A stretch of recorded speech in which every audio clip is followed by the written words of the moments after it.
नमस्कार, मी गंगाधर टोकनवाड. पुढारी माझ्या बुलेटिन मध्ये आपलं स्वागत. पाहूया ठळक घडामोडी. आता बातमी आहे. अखिल भारतीय भोई समाज सेवा संस्था जिल्हा शाखा नांदेडच्या वतीने भोई समाजातील गुणवंत विद्यार्थ्यांचा गुणगौरव सोहळ्याचं आयोजन करण्यात आलं आहे. शिक्षण हे समाजाच्या प्रगतीचं मुख्य साधन आहे.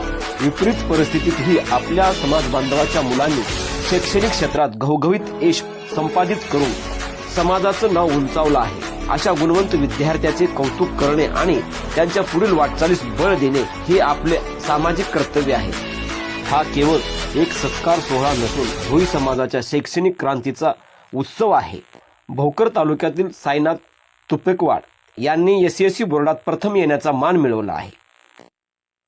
हा सोहळा दिनांक 13 जून 2026 रोजी 12 वाजता शंकरराव चव्हाण प्रेक्षकगृह नांदेड येथे संपन्न होणार आहे. या कार्यक्रमाचे राष्ट्रीय अध्यक्ष एकनाथभाई काटकर हे उपस्थित राहणार आहेत. या कार्यक्रमाचे उद्घाटक उत्तर प्रदेशचे माजी खासदार जयप्रकाशजी साहनी गोरखपूर यांच्या शुभ हस्ते होणार आहे. गजानन सासोटे, बालाजी थोडवे व आमदार प्रताप पाटील चिखलीकर व जिल्ह्यातील सर्व आमदार आणि खासदार आणि प्रशासकीय अधिकारी या कार्यक्रमाला उपस्थित राहणार आहेत.